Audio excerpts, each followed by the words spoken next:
राष्ट्र बनाने के चक्कर में ब्राह्मणों को आरएसएस ने दंगाई बना दिया। देखिए फरसा लेके घूम रहा है कहीं इनका प्रतीक। देखिए अभी यूजीसी 2026 ऑर्डर आया ना एक्ट, यूजीसी एक्ट। उस समय आप अभी हिंदू नहीं, अभी जाट हो गए, अहिर हो गए, जाटव हो गए, और इलेक्शन आ जाएगा तो आपको भी हिंदू बनने का नशा चढ़ जाता है ना। आरएसएस हिंदू है ठीक है, लेकिन आरएसएस वाला हिंदू नहीं है। पूजा करना अपने घर में करिए, अपने शत्रु को पहचानिए। असली लड़ाई किससे है? असली लड़ाई है आरएसएस से। और आरएसएस अपना मेंबरशिप नहीं बनाता, नहीं बताता है। कोई रेप मर्डर में फंस गया तो बोले हम पहले ही निकाल चुके हैं। वो अभी पावर में है, फुल फ्लो पावर में है। 100 साल हो गए, उनका सपना था हिंदू राष्ट्र बनाने का।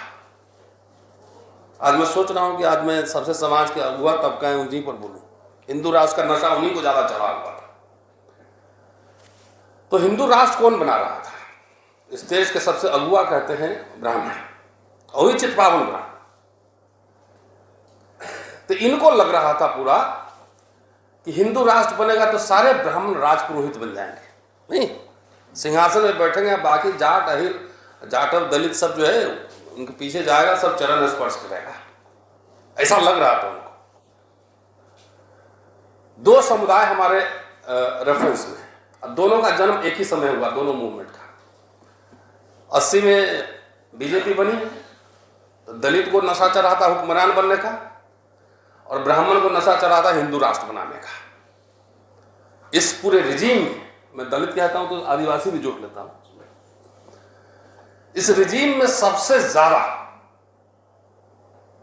अगर कोई प्रताड़ित है गांव में जाइएगा, पंडित जी से पूछिएगा ये क्या हाल है, वो आपको बताएगा। कौन सुखी है यहां पर? मैं यूनिवर्सिटी में पढ़ाता हूं। पहले पुराने जमाने जब गरीब भारत था तो नौकरी भी थी, पेंशन भी था। एडहॉक पढ़ाने का प्रचलन हमारे यहाँ था कि अगर मैं छुट्टी में गया तो मेरे जगह पे कोई आएगा टीचर, उसको फुल सैलरी, अभी के हिसाब से एक लेक्चरर को 1.25 लाख रुपए सैलरी। मोदी जी ने बहुत विकास किया है, वो एडहॉक सिस्टम को खत्म करके दिहाड़ी कर दिया है, 1500 रुपए पर लेक्चर। तो हमारे यहाँ तो बहुत सारे गेस्ट आते हैं, आइए पंडित जी हिंदू राष्ट्र में आपका भी स्वागत है। 1.25 लाख की जगह दिहाड़ी मजदूरी कीजिए, मतलब सैलरी से वेज अर्नर। वो तो बेचारे परेशान हो, तो बोल भी नहीं पा रहे हैं, बहुत नशा चला था। आप सर छोटू राम बाबा साहब एक साथ थे साइमन कमीशन में। सर छोटू राम ने डॉक्टर अंबेडकर के मांगों का समर्थन किया था। और आप लोग एक आप शपथ लेके जाइए, अभी एक नया खेल खेलेगा ये सब कि SC/ST एक्ट का विरोध करो। सबसे पहले सबसे ज्यादा यादव, जाट, गुर्जर, इन समुदाय में जाके फैलाएगा भ्रम। यूजीसी एक्ट अभी आया है उसके चक्कर में। तो इसमें ध्यान एक शपथ लीजिए कि किसी एट्रोसिटीज में आप शामिल नहीं होंगे, नहीं तो आरएसएस हर समय हर जगह शत्रु तलाशती है। जाट वर्सेस रेस्ट, वो पहलवान लड़कियां जाट नहीं थी। जाट वर्सेस रेस्ट, कहीं यादव वर्सेस रेस्ट, कहीं जाटव वर्सेस रेस्ट, यादव खा गए जाटव खा गए, केक था। तो हर समय आपस में भिड़ाती है ये आरएसएस। इसका पूरा डिविजिव पॉलिसी है, क्योंकि ये मनुस्मृति को मानने वाले लोग हैं। और इसके दस्तावेज मेरे पास हैं कि 26 नवंबर को जब संविधान सौंपा गया था, 30 नवंबर 1949 को आरएसएस ने ऑर्गेनाइजर में एडिटोरियल लिखा था, जिसमें साफ लिखा था कि इसमें भारतीयता नहीं है संविधान में, और इससे बढ़िया तो हमारा मनुस्मृति का संविधान था। और एडल्ट फ्रेंचाइजीज, वयस्क मताधिकार से भी बहुत उनको उम्मीद नहीं, उनको था कि कुछ ही लोगों को मताधिकार मिले। तो आरएसएस को समझेंगे राजा रजवाड़ा, कॉर्पोरेट, इनसे चंदा लेते थे, अभी भी लेते। One nation one leader, one nation one leader, उसी इर्द गिर्द गोलवलकर की किताब पढ़िए, द बंच ऑफ थॉट। तो ये बेसिकली ये हिंदू राष्ट्र बनी, कॉर्पोरेट राष्ट्र बन रहा है। आप पंडित से पूछिए कि बाबा साहब ने एक मिनी संविधान लिखा था, स्टेट एंड माइनॉरिटी। उसमें उन्होंने ये आइडिया डेवलप किया था कि जहां जहां जरूरत होगा हम प्राइवेट सेक्टर लेंगे और जहां जरूरत होगा हम अपना गवर्नमेंट सेक्टर, पब्लिक सेक्टर रखेंगे। बैंक नेशनलाइजेशन की भी बात हुई थी, जो बंजर खाली जमीन है उसको दलितों में बांटने की बात हुई थी, सब कुछ उसमें लिखा हुआ है। आखिर बाबा साहब के बाद पंडित नेहरू, इंदिरा गांधी, राजीव गांधी सबने बनाया ना पब्लिक सेक्टर यूनिट, सबने बनाया public sector unit. Modi ji कह रहे हैं कि 70 साल में क्या हुआ, तो बेच क्या रहे हो तुम? जो बेच रहे हो किसका बनाया? हवाई जहाज अड्डे बेच दिए, आधा रेल प्राइवेटाइज हो गया, सारी नौकरियां खत्म हो रही हैं। महारत्न नवरत्न कंपनियां आपने तो नहीं बनाई। एक यूनिवर्सिटी बता दीजिए कि आरएसएस बीजेपी ने बनाई। हाँ गलगोटिया बनाई।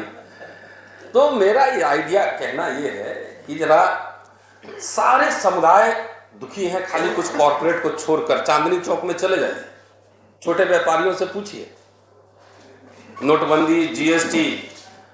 तो मैं कई बार कहता हूं उन लोगों को कि आइए ना, हिंदू राष्ट्र में स्वागत है आपका, यही चाहते थे ना।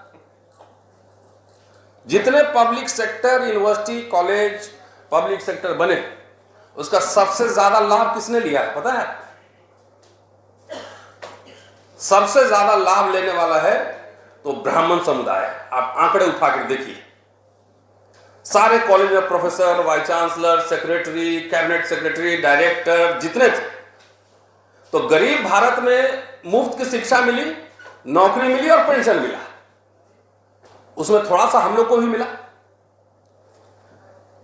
जब secular Pandit Nehru, socialist secular modern Brahmin prime minister, Pandit Atal Bihari Vajpayee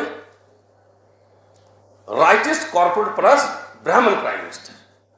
तो नेहरू ने बना के दिया सब, ये लो भाई, आईआईटी लो, एम्स लो, मेडिकल कॉलेज लो, ब्राह्मणों को पेन पकड़ाया, सरस्वती को प्रतीक बनाया। तो हिंदू राष्ट्र बनाने के चक्कर में ब्राह्मणों को आरएसएस ने दंगाई बना दिया। देखिए फरसा लेके घूम रहा है कहीं, इनका प्रतीक फरसा है, नेहरू का प्रतीक पेन था। तो इनसे मैं तो कई बार जाता हूं, हम लोग आजकल मैं ब्राह्मण में ज्यादा बोलता हूं, मैं ब्राह्मण मामलों के जानकार हूं। अटल बिहारी वाजपेयी ने नौकरी छीन लिया, पेंशन छीन लिया, सब छीन लिया। तो आइए पंडित जी, स्वागत है आपका भी हिंदू राष्ट्र में, दिहाड़ी आप भी कीजिए। जाइए सुलभ इंटरनेशनल पूरे दिल्ली में। तो जो समाज के अगुआ होने का आप दावा करते थे, हिंदू राष्ट्र का चस्का लगा था ना आपको, करिए मजदूरी। वो चाइनीज रिक्शा चला रहे हैं यहाँ पे बहुत लोग, सुलभ इंटरनेशनल में काम कर रहे हैं, मजदूरी कर रहे हैं। ये सभी समाज को इन्हीं का आइडिया था हिंदू राष्ट्र बनाने का। तो इनको कुछ समझाइए पहले कि अपना भी दिमाग ठीक कीजिए, बच्चा का पढ़ रहा है कि नहीं पढ़ रहा है। सरकारी स्कूल, अभी प्रिंसिपल साहब बात कर रहे थे, सरकारी स्कूल में हम सब पढ़े हैं, स्कॉलरशिप भी लिए हैं, पूरे जिंदगी में 5,000 रुपये फीस दिए होंगे पीएचडी करने तक।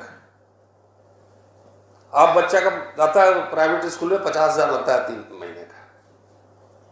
दिल्ली में तो चलिए ठीक है, लेकिन सरकारी स्कूल को सिस्टमेटिकली नाश किया गया है, डेलिबरेटली। अगर सरकारी स्कूल बेहतर रहता, राजीव गांधी ने जवाहर नवोदय विद्यालय खोला, free of cost education, residential education, Modi ने उसमें भी फीस लगा दिया है। सबसे फंडामेंटल अंबेडकर नेहरू में डिफरेंस थे बहुत ज्यादा कई इश्यूज पे, लेकिन दोनों ये मानते थे कि एजुकेशन इज द की, सबसे इंपॉर्टेंट है एजुकेशन और रोजगार का सवाल। आप अंबेडकर के ग्रीवांसेस ऑफ शेड्यूल कास्ट पढ़िए, स्टेट एंड माइनॉरिटी पढ़िए। आखिर नेहरू तो सोशलिस्ट थे ना, उन्होंने पब्लिक सेक्टर की ओर ध्यान दिया।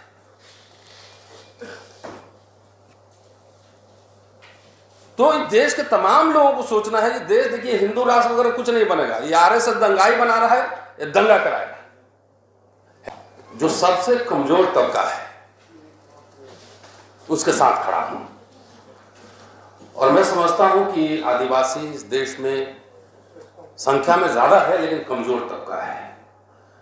तो किसी भी न्याय पसंद इंसान को, समुदाय को सबसे कमजोर तबके के साथ खड़ा होना चाहिए। तो जो भी प्रोग्राम बनेगा, मलिक साहब के साथ हम लोग सब साथ आंदोलन में रहते हैं, और 3 आंदोलन का जिक्र कर देना यहाँ जरूरी है। एक SC/ST एक्ट 18, रोस्टर मूवमेंट विश्वविद्यालय से जुड़ा हुआ 200 पॉइंट रोस्टर सिस्टम, और तीसरा किसान आंदोलन। इसी कॉरपोरेट परस्त right winger RSS backed BJP सरकार को हमने हराया 3 बार। मैं किसान आंदोलन में भी था।